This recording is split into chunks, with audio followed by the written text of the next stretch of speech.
নিউটনের মহাকর্ষীয় সূত্র। নিউটনের মহাকর্ষ সূত্র বা মহাকর্ষীয় সূত্র যেটা বলবা ঠিক সেটাই হবে। তাহলে আমি বলতেছি নিউটনের মহাকর্ষীয় সূত্র আমরা কিছুক্ষণ আগে দেখলাম F সমানুপাতিক m1 m2 এখানে একটা বস্তু ছিল, এখানে একটা বস্তু ছিল, এটা a বস্তু আর এটা b বস্তু। a বস্তুর ভর হচ্ছে m1, b বস্তুর ভর হচ্ছে m2। দুইটা বস্তু পরস্পরকে আকর্ষণ করে, সেই আকর্ষণ একটা বল, তাই আমি F দ্বারা প্রকাশ করছি। দুইটা বস্তুর মধ্যে আকর্ষণ বল F। এই যে বস্তু দুইটা পরস্পর আর দূরত্বে আছে, কোন দূরত্বে আছে? আর দূরত্বে আছে। তাহলে আমরা বলবো এই মহাবিশ্বে যে কোনো দুইটা বস্তুর মধ্যে আকর্ষণ বল বস্তু দুটির ভরদ্বয়ের গুণফলের সমানুপাতিক এবং মধ্যবর্তী দূরত্বের বর্গের ব্যস্তানুপাতিক। কতদিন কিছুক্ষণ আগে এটা আমি লিখেও দিচ্ছি, ঠিক আছে? এখন কথা হচ্ছে আমরা F লিখলাম, F লেখার পরে সমানুপাতিক চিহ্ন তুলে দিয়ে কি লিখতে হয়? একটা সমান দিতে হয় না? তাহলে আমরা দেব সমান। এখানে যখন আমি সমানুপাতিক চিহ্ন তুলে দিয়ে সমান দিব তখন এখানে একটা ধ্রুবক আসবে, তাহলে লিখলাম ধ্রুবক গুণন m1 m2 divided by r এর উপর একটা স্কয়ার, বা আমরা লিখতে পারি, একটু খেয়াল করো, F সমান সমান এখানে যে ধ্রুবকটা ব্যবহার করা হয় সেই ধ্রুবকটা হলো বড় হাতের G, m1 m2 divided r এর উপরে একটা স্কয়ার। এই যে ধ্রুবক ব্যবহার করলাম G, এটাকে বলা হয় হচ্ছে মহাকর্ষীয় ধ্রুবক। মহাকর্ষীয় ধ্রুবক। এবং এই বড় হাতের G কে শুধু মহাকর্ষীয় ধ্রুবক বলবো তা না, এটাকে আরেকটা নাম দেওয়া যায় যে সার্বজনীন ধ্রুবক। সার্বজনীন ধ্রুবক। একটা প্রশ্ন আছে যে সার্বজনীন ধ্রুবক বলা হয় কেন? মহাকর্ষীয় ধ্রুবককে সার্বজনীন ধ্রুবক বলা হয় কেন? এটা নিয়ে আমরা আলোচনা করব একটু পরে। এখন G মানে হলো মহাকর্ষীয় ধ্রুবক, যেটাই G তার মান হলো নির্দিষ্ট, তার মানে G এর একটা নির্দিষ্ট মান আছে। G এর নির্দিষ্ট মান হচ্ছে 6.673 গুণন 10 to the power -11 newton metre square per kg square. মুখস্থ করি, সার্বজনীন ধ্রুবক বড় হাতের G এর মান 6.673 গুণন 10 to the power -11 newton metre square per kg square. এটা হচ্ছে আমাদের সার্বজনীন ধ্রুবক G এর কি মান। এতটুকু বুঝতে পারছো না? বুঝতে পারোনি? তাহলে আমার মেইন মহাকর্ষ বলের সূত্র হলো মহাকর্ষীয়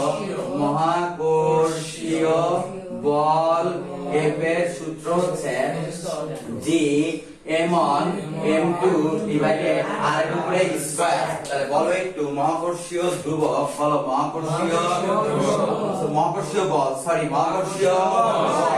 F সমান বড়দের G into m1 m2 divided r square. মানে কি মহাকর্ষীয় ধ্রুবক বা সার্বজনীন ধ্রুবক এবং G এর মান নির্দিষ্ট 6.673 গুণন 10 to the power -11 newton metre square per kg square. আচ্ছা, এই সূত্রটা পর্যন্ত সুন্দরভাবে আগে আমরা মুখস্থ করব, এরপর আমরা চিন্তা করব যে G নিয়ে একটু গবেষণা করব। তাহলে আমি কি শিখলাম একটু বলবা? F সমান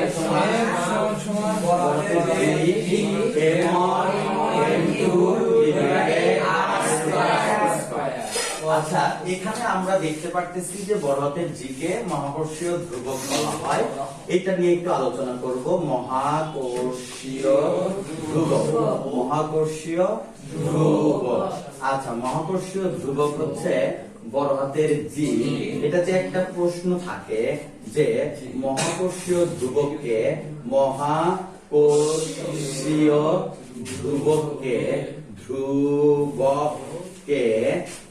সার্বজনীন ধ্রুবক কেন বলা হয়? সার্বজনীন ধ্রুবক বলা হয় কেন? ধ্রুবক বলার কারণ ব্যাখ্যা করো। বলার কারণ ব্যাখ্যা করো। কারণ ব্যাখ্যা করো।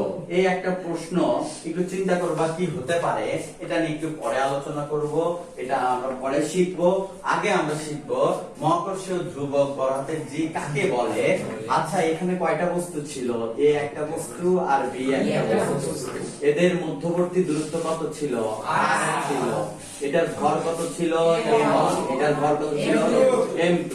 সংজ্ঞা দেওয়ার একটা সহজ বুদ্ধি শিখাই। বুদ্ধিটা কি? বলহাতের f = g m1 m2 divided r square লিখছি না? আচ্ছা, কার সংজ্ঞা দিব আমরা? জি এর সংজ্ঞা দিব না? তাহলে এখানে জি আছে কিনা তাই বলো তো। এই যে জি আছে, জি এর সাথে যা আছে সবগুলোর মান অন করে ধরবো। মানে কি? f সমান সমান জি, m1 এর মান হলো 1 গুণন m2 এর মান হলো 1, কিন্তু 1 ভর মানে তো ভরে একক কি? কেজি। তাহলে আমরা এখানে 1 কেজি ধরবো, গুণন কত? 1 কেজি ধরবো, ডিভাইডেড দূরত্বের একক মিটার, আর এখানে 1 এর উপরে একটা স্কয়ার মানে 1 মিটার ধরবো। তাহলে আমরা দেখতে পারতেছি এগুলো সবকিছুর মান অন করে, কিন্তু অর্থাৎ জি 1 গুণন নিচে একটা 1, তার মানে শুধু বড় হাতের জি। f সমান সমান বড় হাতের জি পাইলাম। এটা দিয়ে আমরা সংজ্ঞাটা দিব। যখন f সমান সমান জি হবে তখনই আমরা সংজ্ঞাটা দিতে পারবো। কিভাবে? এটা কি একটা বস্তু না? বস্তুর ভর হবে 1 কেজি, এই বস্তুর ভরটা হবে 1 কেজি, এদের মধ্যবর্তী দূরত্ব হতে হবে 1 মিটার। তাহলে আমরা সংজ্ঞা এইভাবে বলবো, 1 কেজি ভরে দুটি বস্তুকে 1 মিটার দূরে স্থাপন করলে তারা যে আকর্ষণ বল লাভ করে তাকে মহাকর্ষীয় ধ্রুবক জি বলে। তাহলে সংজ্ঞার ক্ষেত্রে আমরা সবকিছুর ক্ষেত্রে এক এক লাগাবো। যতগুলো সংজ্ঞা সবকিছুর ক্ষেত্রে কি লাগাবো? তাহলে আমরা দেখলাম এখানে m1 ভর ছিল, m2 ভর ছিল। কয়টা বস্তু ছিল? দুইটা। তাহলে কয়টা বস্তু ছিল? দুইটা। দুইটা বস্তুর ভর কত করে হতে হবে? 1 এবং তাদেরকে কত দূরত্বে রাখতে হবে? 1। তাহলে 1 মিটার দূরে রাখা হবে। তাহলে আমি এইভাবে বলতে পারি বিষয়টা যে 1 কেজি ভরের 1 কেজি ভরের দুইটি বস্তুকে পরস্পর 1 মিটার দূরে স্থাপন করলে তারা যে বলে আকর্ষণ করে তাকে মহাকর্ষীয় ধ্রুবক বলে। তাহলে সংজ্ঞাটা তোমরা নিজে করতে হবে, নিজে খাতায় লিখতে হবে। আমি বুঝাই দিয়েছি সুন্দরভাবে, সংজ্ঞা লিখবা, HW দিলাম, বাসায় সুন্দরভাবে বিষয়টা করবা। তাহলে কি আবার একটু বোঝো, লাস্ট বারের মতো সংজ্ঞাটা বুঝাই দিই। সংজ্ঞা কি? 1 কেজি ভরে দুটি বস্তুকে পরস্পর 1 মিটার দূরে স্থাপন করলে যে বলে আকর্ষণ করে তাকে মহাকর্ষীয় ধ্রুবক বলে। বুঝতে পারছো মহাকর্ষীয় ধ্রুবক কাকে বলে? আচ্ছা, এরপরে যেটা আমরা শিখবো, খুব ভালোভাবে বোঝার চেষ্টা করবা। এরপরে শিখবো আমরা হচ্ছে যে মহাকর্ষীয় ধ্রুবক। খেয়াল করো, মহাকর্ষীয় ধ্রুবক বড়দের জি সমান সমান 6.673 গুণন 10 to the power -11 newton metre square per kg square. বলতে কি বুঝো? পার কেজি স্কয়ার বলতে কি বুঝো? এটা একটা প্রশ্ন। এই প্রশ্নটা কিভাবে অ্যানসার করা যায় সেটা দেখবো। মহাকর্ষীয় ধ্রুবক প্রশ্নটা আগে মুখস্থর মতো করে নি, অ্যানসার করে দিচ্ছি, বিষয়টা বোঝার চেষ্টা করবা। অ্যানসারটা তোমরা নিজেরাই করবা, আমি খালি বুঝাই দিব। বলো, মহাকর্ষীয় ধ্রুবক বড়দের জি সমান 6.673 গুণন 10 to the power -11 newton metre square kg square. কি বুঝো? এবার একটু দেখো, একদম সাইলেন্টলি খুব সুন্দরভাবে দেখার চেষ্টা করো। এখানে একটা বস্তু আছে, এখানে একটা কি আছে? বস্তু আছে। আচ্ছা, বস্তু দুইটা, এটা হলো এ আর এটা হলো বি। দুইটা বস্তু, এর একটা ভর আছে, এর একটা ভর আছে। মহাকর্ষীয় ধ্রুবকের সংজ্ঞাতে যেন আমি কি বলছিলাম, কয় কেজি ভরের থাকতে হবে? 1 কেজি। তাহলে এই বস্তুর ভর হলো 1 কেজি আর এই বস্তুর ভর কত? 1 কেজি। এখন কি বুঝতে পারছো কেন আমি 1 কেজি ধরলাম? কারণ আমরা পড়তেছি মহাকর্ষীয় ধ্রুবক, আর এখানে সংজ্ঞাতে মহাকর্ষীয় ধ্রুবকের কথা কিছুক্ষণ আগে লেখা হয়েছে, দুইটা বস্তুকে পরস্পর 1 কেজি দুইটা বস্তু ভর হতে হবে, দুইটা বস্তুর ভর কত হতে হবে? এবং তাদের মধ্যবর্তী দূরত্ব কত হবে? 1 মিটার। মধ্যবর্তী দূরত্ব আর সমান সমান কত মিটার হতে হবে? 1 মিটার।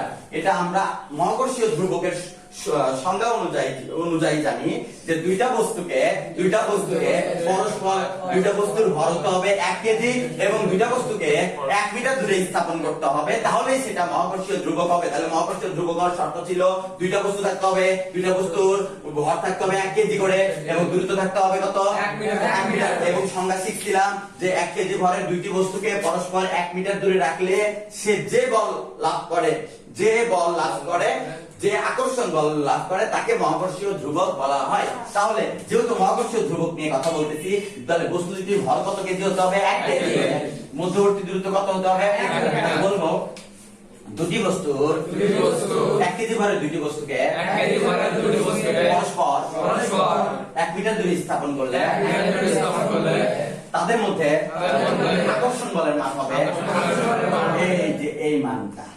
তাহলে কি বলবো যে মহাকর্ষীয় ধ্রুবক G সমান 6.673 গুণন 10 to the power -11 newton metre square per kg square বলতে বুঝায় দুটি বস্তুর, খেয়াল করো কি লিখবো, দুটি বস্তু কত কেজি হতে হবে? 1 কেজি। দুটি 1 কেজি ভরের বস্তুকে 1 কেজি ভরের বস্তুকে 1 মিটার দূরে স্থাপন করলে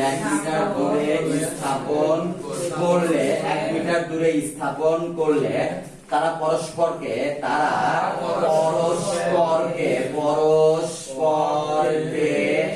6.673 গুণন 10 টু দি পাওয়ার -11 নিউটন বলে আকর্ষণ করে।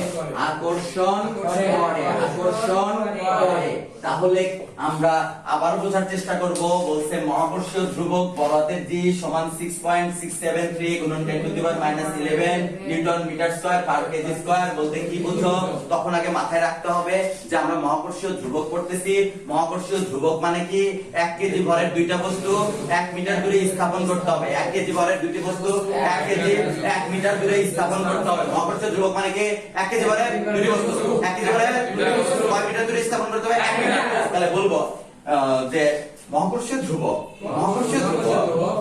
G সমান 6.673 গুণন 10 to the power -11 newton metre square per kg square বলতে বুঝায় দুটি 1 কেজি ভরের বস্তুকে 1 মিটার দূরে স্থাপন করলে তারা পরস্পরকে 6.673 গুণন 10 টু দি পাওয়ার -11 নিউটন বলে আকর্ষণ করে। বুঝা গেছে বিষয়টা? একদম ক্লিয়ার? তাহলে আরেকবার একটু খালি শোনো, বলার দরকার নাই।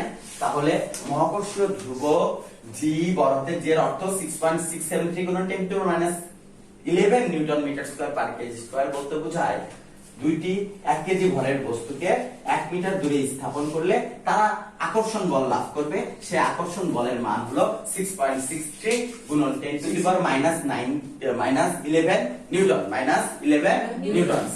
আকর্ষণ বলের মান 6.673 গুণন 10 টু দি পাওয়ার -11 নিউটন। তাহলে আমরা মহাকর্ষ বল নিয়ে আলোচনা করলাম। মহাকর্ষ বল থেকে বড়হাতের G সমান মহাকর্ষীয় ধ্রুবক সেটা পড়েছি। এখন আমরা পড়ব হলো অভিকর্ষ। খেয়াল করো, অভিকর্ষ। আচ্ছা, অভিকর্ষ বল বা অভিকর্ষ নিয়ে আমরা একটু আলোচনা করতে চাই।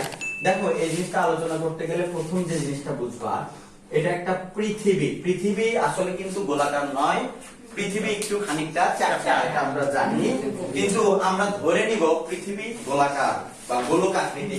তাহলে এটা একটা গোলক বা গোলাকার বস্তু ধরে নিলাম, এটা পৃথিবীটাও কিন্তু একটা বস্তু। পৃথিবীটাও কি একটা বস্তু? তাহলে এখানে পৃথিবী আছে, সবসময় মনে রাখবা পৃথিবীর সমস্ত ভর পৃথিবীর সমস্ত ভর তার কেন্দ্রে আছে, এটা পৃথিবীর কেন্দ্র।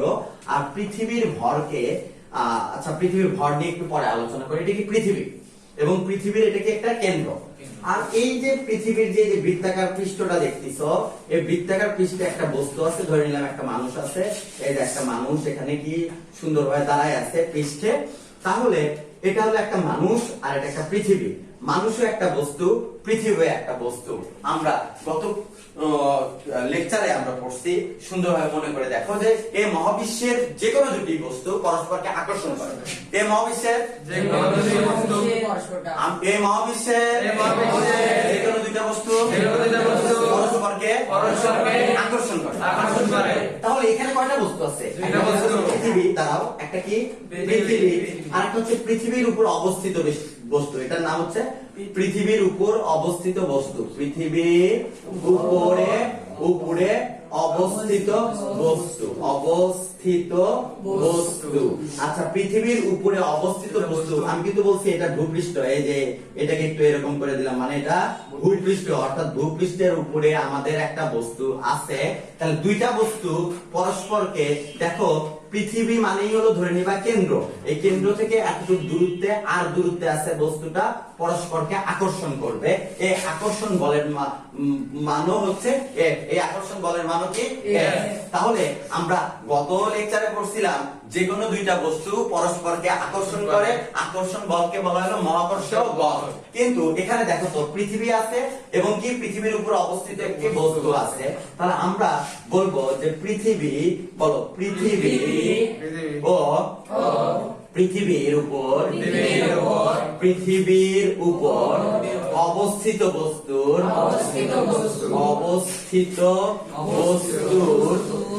মধ্যে যে আকর্ষণ বল কাজ করে, যে আকর্ষণ বল কাজ করে, যে আকর্ষণ বল কাজ করে, যে আকর্ষণ বল কাজ করে। তাহলে কি বললাম একটু বলো তো? এটা একটা পৃথিবী, আর পৃথিবী মানে ধরবো কি এই কেন্দ্রটাই হচ্ছে আমাদের পৃথিবী, আর এটা হলো আমাদেরকে ভূপৃষ্ঠ। এটা কি আমাদের ভূপৃষ্ঠের উপরে অবস্থিত একটা কি বস্তু। পৃথিবীর উপরে অবস্থিত বস্তুর মধ্যে যে আকর্ষণ বল কাজ করে তাকে অভিকর্ষ বল বলে। তাকে অভিকর্ষ বল বলে। তাহলে অভিকর্ষ বল নিয়ে কথাটা কি হলো? অভিকর্ষ বল কাকে বলে আমরা দেখলাম, এটা একটা পৃথিবী। সবসময় মনে রাখবা, আমরা গত লেকচারে পড়ছি যে কোনো দুইটা বস্তু পরস্পরকে আকর্ষণ করে। তাহলে এখানেও দুইটা বস্তু আছে, একটা পৃথিবী আর একটা পৃথিবীর উপর অবস্থিত একটা ব্যক্তি বা একটা বস্তু। এখানেও দুইটা বস্তু আছে, কিন্তু দুইটা বস্তুর মধ্যে এই বস্তুটা ছিল পৃথিবী। যদি কখনো পৃথিবী পাও তাহলে এই পৃথিবী এবং পৃথিবীর উপর অবস্থিত একটা বস্তু পাও, এই দুইটা বস্তুর মধ্যে যে আকর্ষণ বল হবে সেটার নামই হবে অভিকর্ষ বল। সেটার নামই হবে কি? অভিকর্ষ বল। এবং এটাকে মহাকর্ষ বল বলা যায়, কিন্তু সেটা পরে, আগে আমরা বুঝবো এটা অভিকর্ষ বল জিনিসটা কি। তাহলে অভিকর্ষ বল জিনিসটা কি একটু আবার বুঝো তো। যে কোনো দুইটা বস্তু হবে, যে কোনো কয়টা বস্তু হবে? দুইটা বস্তুর মধ্যে যদি একটা বস্তু হয় পৃথিবী, একটা বস্তু কি হতে হবে? একটা বস্তু যদি হয় পৃথিবী, তাহলে ওই আকর্ষণ বলকে কি বলা হবে? অভিকর্ষ বল। তাহলে এখানে কি পৃথিবী পেয়েছিলাম আর পৃথিবীর উপর অবস্থিত একটি বস্তু পেয়েছিলাম। তাহলে কি বলবো? পৃথিবী ও পৃথিবীর উপর অবস্থিত বস্তুর মধ্যে যে বল কাজ করে তাকে অভিকর্ষ বল বলে। আচ্ছা, এটা তো পৃথিবী দেখছি। পৃথিবীর মানে হলো ছিল কেন্দ্র। পৃথিবী মানে কি ধরেছে? কেন্দ্র। আর কেন্দ্রে সকল ভর থাকে, তাই আমি বড় হাতের এম দ্বারা পৃথিবীর ভরকে বুঝাইলাম। তাহলে বড় হাতের এম মানে কার ভর বলতো? পৃথিবীর ভর। কার ভর? পৃথিবীর ভর। আর এখানে একটা বস্তু ছিল, এই বস্তুটার ভর ধরলাম ছোট হাতের এম। তাহলে এম মানে কি? পৃথিবীর পৃষ্ঠে, পৃথিবীর পৃষ্ঠে অবস্থিত বস্তুর ভর, পৃথিবীর পৃষ্ঠে অবস্থিত বস্তুর ভর। তাহলে খেয়াল করো এখানে একটা বড় হাতের M পৃথিবীর ভর আর ছোট হাতের M মানে কি পৃথিবীর পৃষ্ঠে অবস্থিত বস্তুর ভর। আর এই যে দেখো খেয়াল করে এটা হলো কেন্দ্র আর এটা হচ্ছে পৃথিবীর উপর পৃষ্ঠে অবস্থিত একটা বস্তু। এখান থেকে এতটুকুকে বলা হলো ব্যাসার্ধ বড় হাতের R। কি বলা হয়? ব্যাসার্ধ বড় হাতের R। তাহলে দেখো এটা একটা কেন্দ্র, কেন্দ্র থেকে এটা একটা বৃত্তচাপ, এই বৃত্তচাপ পর্যন্ত দূরত্বকে আমরা ম্যাথমেটিক্সে পড়ি ব্যাসার্ধ বলা হয়। কি বলা হয়? ব্যাসার্ধ। আচ্ছা, তাহলে আমাদের এটা পৃথিবীর কেন্দ্র ছিল, তাহলে একে আমি কেন্দ্রে ভর ধরছি বড় হাতের M, এটা হলো পৃথিবীর ভর, এটা পৃথিবীর ভর। আর এখানে একটা বস্তু ছিল, ধরে নিলাম একটা মানুষ ছিল, মানুষের একটা বস্তু, এদের মানুষের চোখ মুখ নাক দিয়ে দিলাম, এই বস্তুটার ভর হলো ছোট হাতের M, ছোট হাতের M। তাহলে এখান থেকে এই পর্যন্ত দূরত্বকে ছোট হাতের R বলা বাদ দিয়ে আমরা ব্যাসার্ধ বলতে পারি, সেটা বড় হাতের R। পৃথিবীর ব্যাসার্ধ, তাহলে R মানে কি? বড় হাতের R মানে হলো পৃথিবীর ব্যাসার্ধ, পৃথিবীর ব্যাসার্ধ। এবং এটা কিন্তু দূরত্ব নির্দেশ করতেছে, বস্তু দুইটার দূরত্ব নির্দেশ করতেছে। এই বড় হাতের R বস্তু দুইটার মধ্যবর্তী দূরত্ব নির্দেশ করতেছে, আবার এই বড় হাতের R ব্যাসার্ধ নির্দেশ করতেছে। তাহলে আমরা একটা সূত্র পড়ে আসছিলাম, F সমান সমান G ছোট হাতের M1 M2 ডিভাইডেড R এর উপরে স্কয়ার পড়েছিলাম। এটা এই জায়গায় এই সূত্র যদি লিখি, অভিকর্ষ বল, খেয়াল করো অভিকর্ষ বল, অভিকর্ষ বল F দ্বারা প্রকাশ করব, তাহলে বড় হাতের F সমান সমান G থাকলো।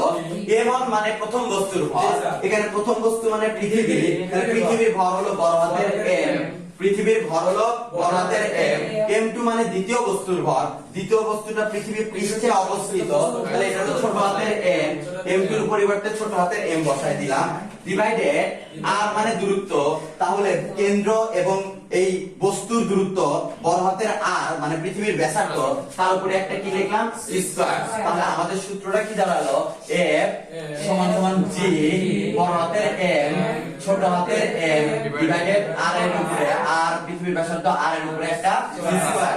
এই যে আমরা F দেখলাম, F মানে হলো অভিকর্ষ বল, এখানে G মানে মহাকর্ষ ধ্রুবক, বড় হাতের M মানে কি? পৃথিবীর ভর, ছোট হাতের M মানে কি? পৃথিবীর পৃষ্ঠে অবস্থিত বস্তুর ভর, আর বড় হাতের R মানে কি? পৃথিবীর ব্যাসার্ধ, তার উপরে একটা স্কয়ার। তাহলে এই যে এই সূত্রটা পড়লাম, এই সূত্রটা থেকে কিছু মান একটু তোমাদের বইয়ে 9 10 এর বইয়ে যে সব মান দেওয়া আছে সেটা পড়বো। যেমন বড় হাতের M, বড় হাতের M কে আমরা পৃথিবীর ভর বলি। বলো বড় হাতের M কে কি বলি? পৃথিবীর ভর। বড় হাতের M সমান পৃথিবীর ভর, বলো পৃথিবীর ভর। আর পৃথিবীর ভরের মান নির্দিষ্ট 5.98, বলো 5.98 গুণন 10 টু দি পাওয়ার 24 কেজি। তার পৃথিবীর ভর বড় হাতের M, বড় হাতের M এর মান কি নির্দিষ্ট? 5.98 গুণন 10 টু দি পাওয়ার -24 কেজি। আর মানে কি? পৃথিবীর ব্যাসার্ধ। ঠিক আছে, দেখো আর মানে কি? পৃথিবীর ব্যাসার্ধ। বলো পৃথিবীর ব্যাসার্ধ, পৃথিবীর ব্যাসার্ধ, পৃথিবীর কি বলো? ব্যাসার্ধ সমান সমান 6.37 গুণন 10 টু দি পাওয়ার 6 মিটার। এই দুইটা মান আমাদের মুখস্থ রাখতে হবে। তাহলে একটু দেখো F সমান সমান কি পড়েছি? F মানে কি? অভিকর্ষ বল, F মানে কি? অভিকর্ষ বল সমান সমান G বড় হাতের M ইনটু ছোট হাতের M, বড় হাতের M মানে কি? পৃথিবীর ভর, আর ছোট হাতের M মানে কি? বস্তুর ভর, ডিভাইডেড R স্কয়ার, R মানে কি? পৃথিবীর ব্যাসার্ধ, বড় হাতের M মানে কি? পৃথিবীর ভর, মান কি নির্দিষ্ট? 5.98 গুণন 10 টু দি পাওয়ার 24 কেজি। আবার বড় হাতের R ইকুয়াল টু পৃথিবীর ভর, ব্যাসার্ধ, পৃথিবীর ব্যাসার্ধ, পৃথিবীর ব্যাসার্ধ ইকুয়াল টু 6.97 গুণন 10 টু দি পাওয়ার 6 মিটার। অঙ্ক করার সময় এই বড় হাতের এম এবং বড় হাতের আর এর মান নাও দেওয়া থাকতে পারে। তাই এটা আমাদের কি করে রাখতে হবে, মুখস্থ করে রাখতে হবে। এই যে বড় আমরা পৃথিবীর ভরের মান করলাম, এটা যখন তোমরা ইন্টারমিডিয়েটে উঠবা তখন একটু মানটাকে চেঞ্জ করে করতে হয়, তার জন্য এরকম করে চিহ্ন দিলাম। মানে এই মানটা এটাও হতে পারে 6, বলো কি বললাম, 6 গুণন 10 টু দি পাওয়ার 24 কেজি, অথবা এই মানটা পৃথিবীর ব্যাসার্ধের মানটা আসবে 6.4 গুণন 10 টু দি পাওয়ার 6 মিটার। মানে এই মানটা বসালেও হয়, আবার এই মানটা বসালেও হয়, কিন্তু তোমাদের বইয়ে যেহেতু এই মানটা দেওয়া আছে, আমরা এই মানটা দিয়ে ইকুয়েশন করব। সবাই কি বুঝতে পারছো?